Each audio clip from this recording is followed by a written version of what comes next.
Travel Thru Grief. Welcome to Travel Thru Grief, the podcast where we acknowledge that grief is not simply something we get over. It is something we move through, sometimes confidently, sometimes cautiously, and sometimes one tiny step at a time. I'm your host, Ellen Beckemeyer, but to some, Queen E.B., and today's episode is dedicated with love to the students and alumni of Louisville Central High School in Kentucky.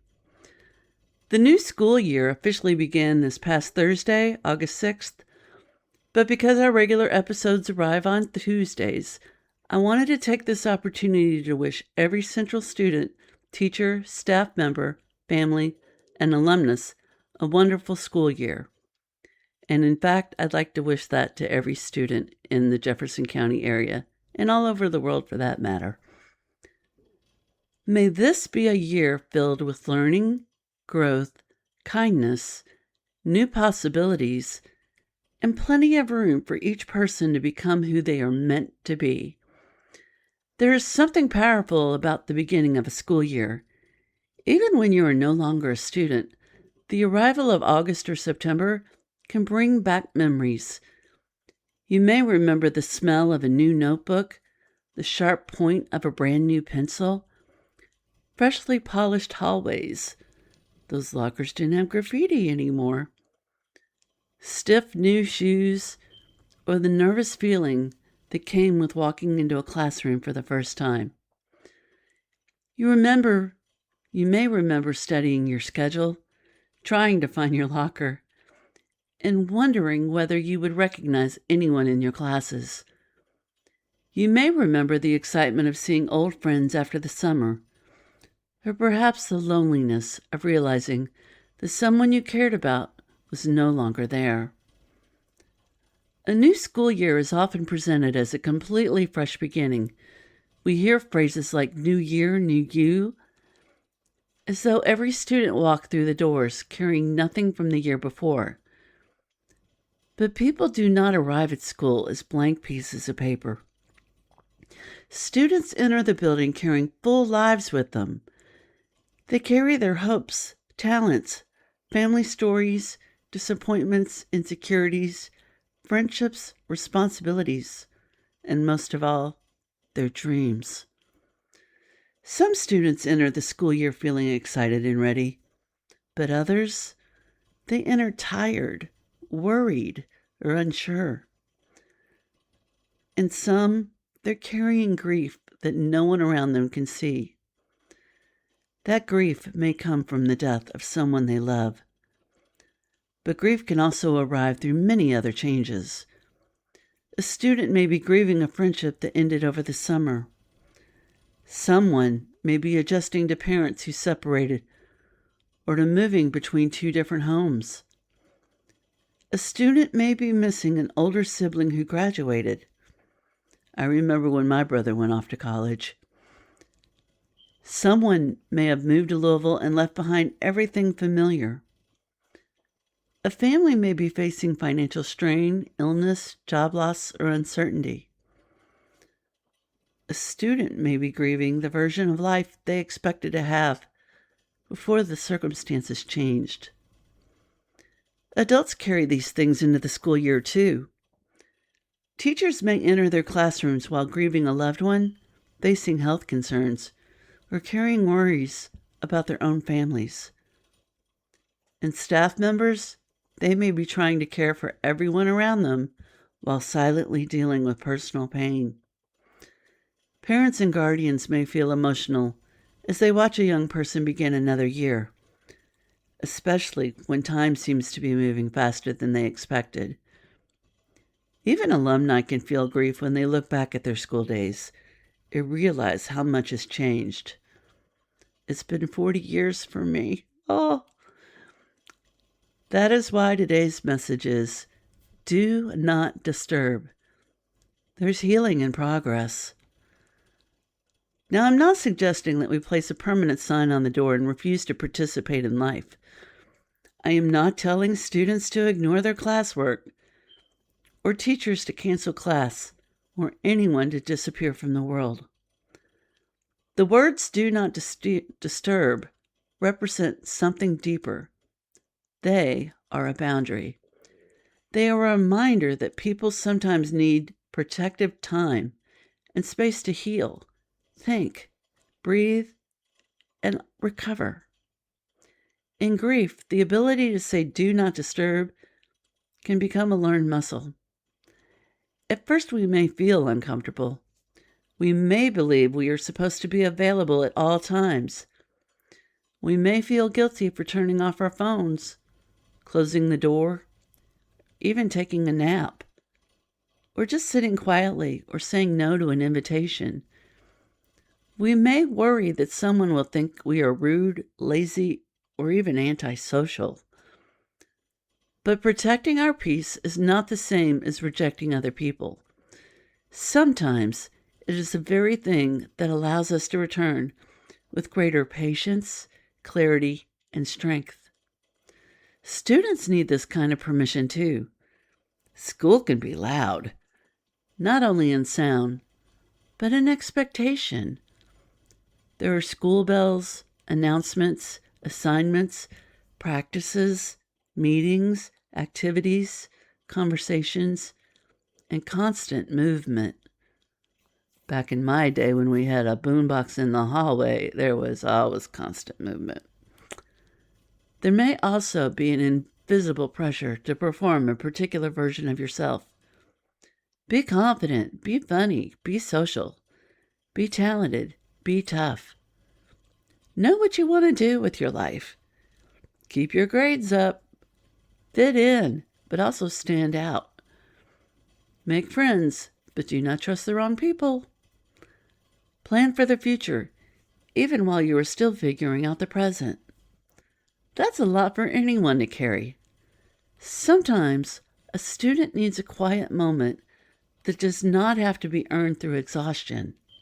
Sometimes they need to sit alone at lunch, spend a peaceful evening at home, or take a break from social media. Sometimes they need to speak to a trusted teacher, counselor, coach, parent, or friend. Sometimes the bravest words a young person can say are, "I am having a hard time. I need a minute.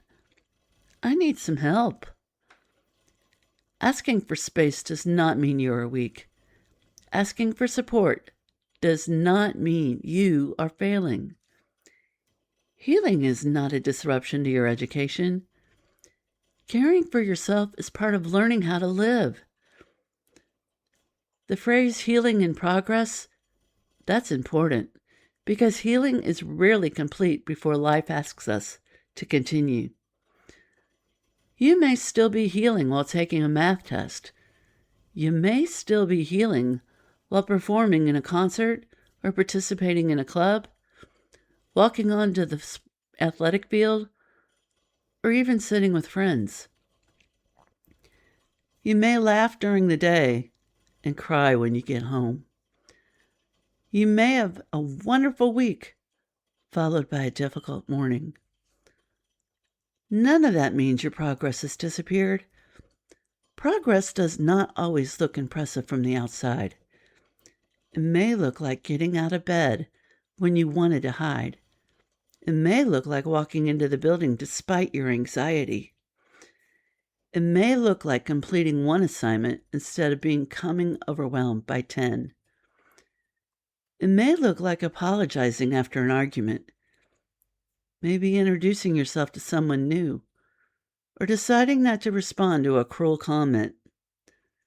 Sometimes, progress is simply recognizing that you deserve to be treated with kindness, including kindness from yourself. This year, I hope every Central High School student remembers that there is more than one way to succeed. Now, grades matter, and learning definitely matters. But education is bigger than a report card.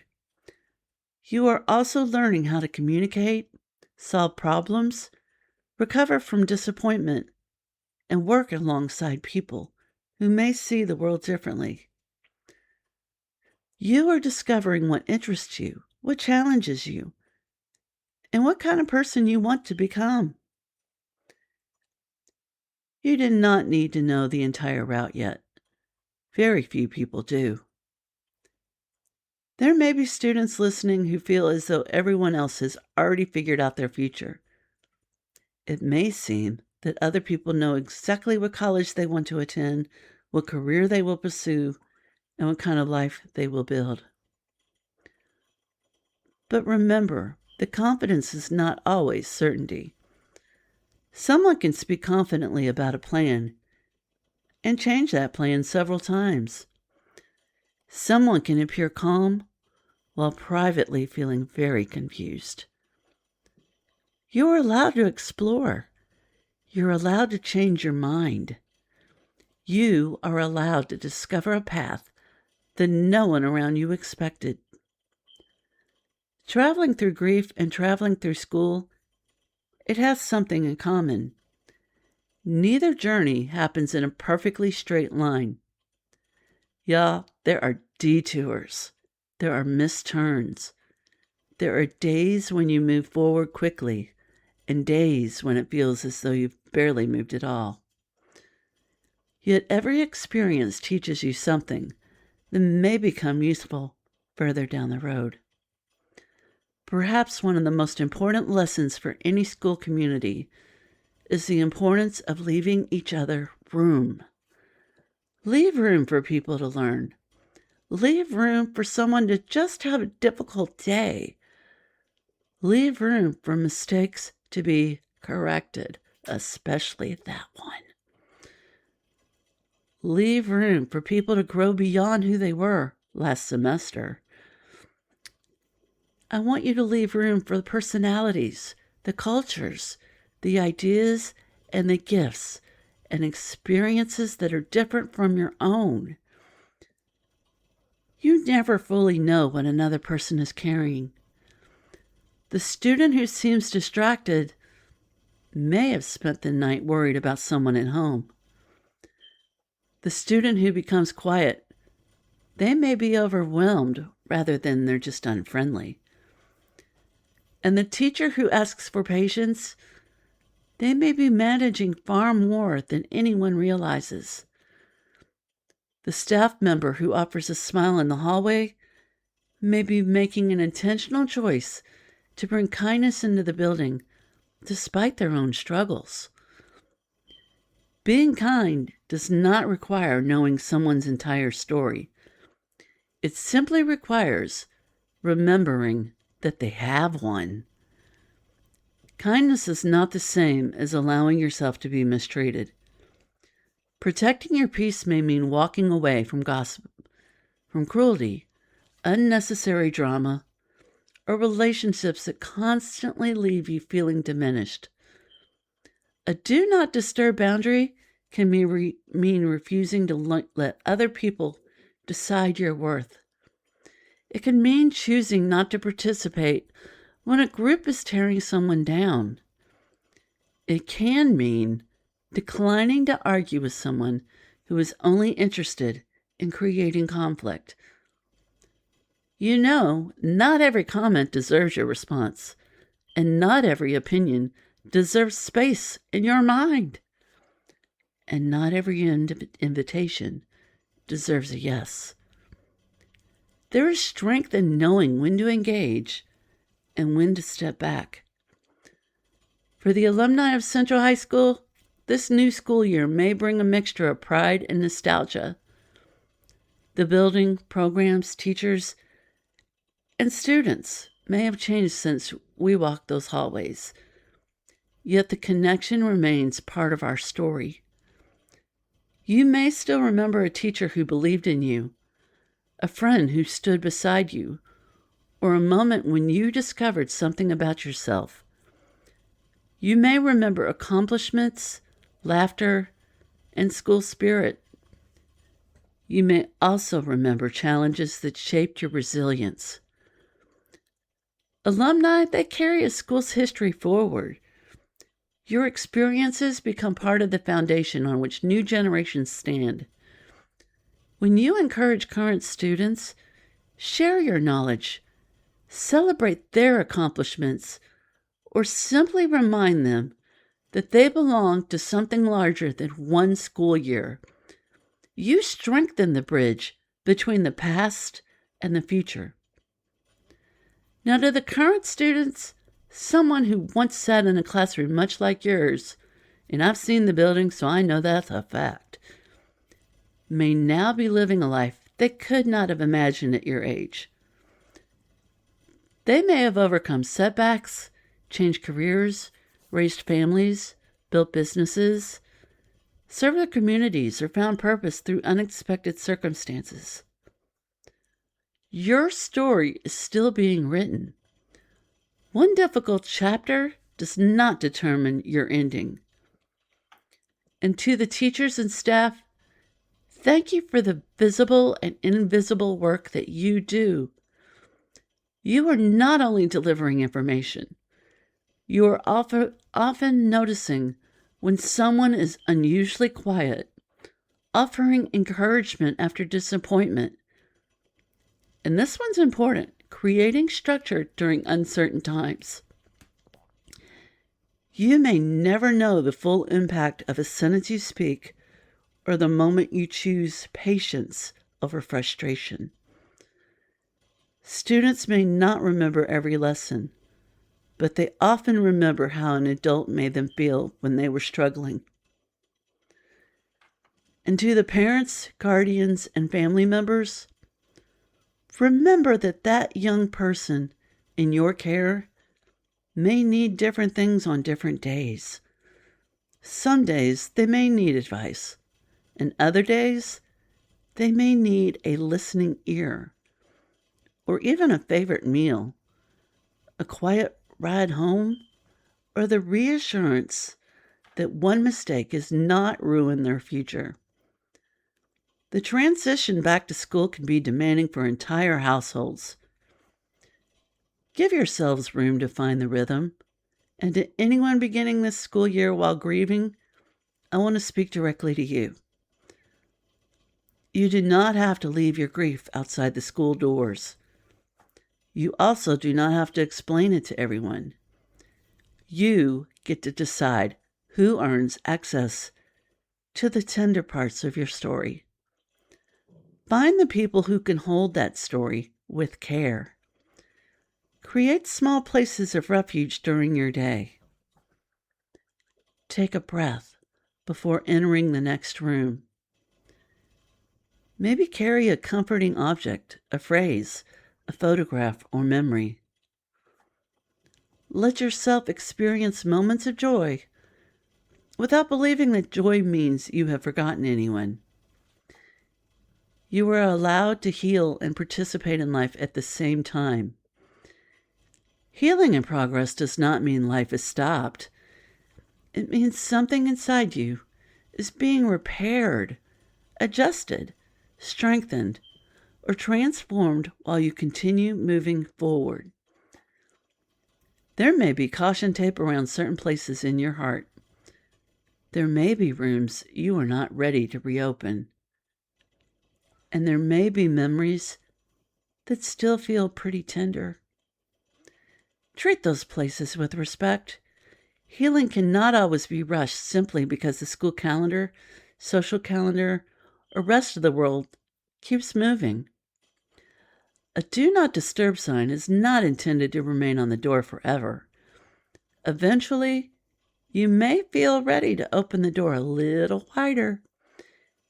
You may invite someone trustworthy inside. You may discover that the room no longer feels as frightening as it once did. But you should not have to fling every door open simply because someone else is impatient. This school year, practice recognizing when you need connection and when you need quiet.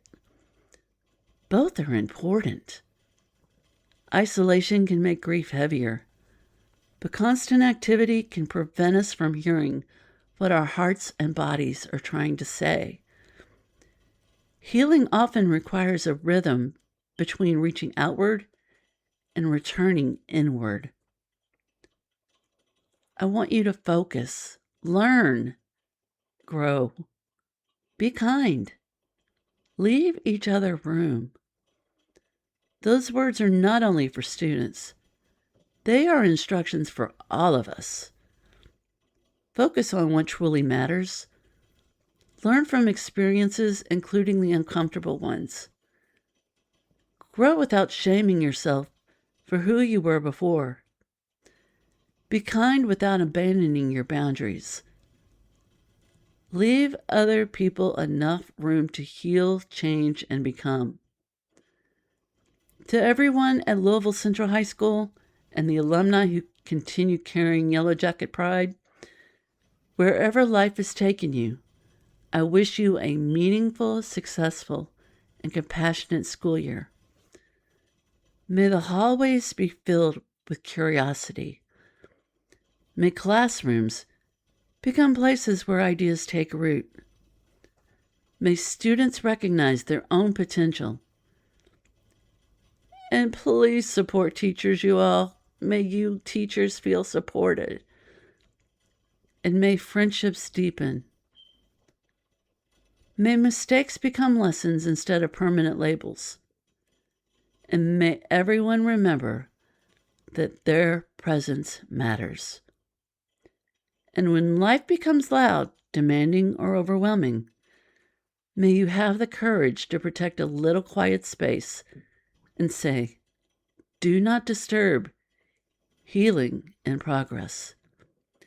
And this is Ellen Beckemeyer, aka Queen EB, reminding you that grief may change the landscape, but there is still a way through. Take care of yourself, take care of one another, and keep traveling through. If this episode connected with you, I'd love for you to follow our podcast, leave a review, or share it with someone who may need it. Those small actions truly help new podcasts like Travel Thru Grief grow and reach more people. And thank you to everyone who has already listened, rated, reviewed, and supported this journey. I appreciate you more than you know.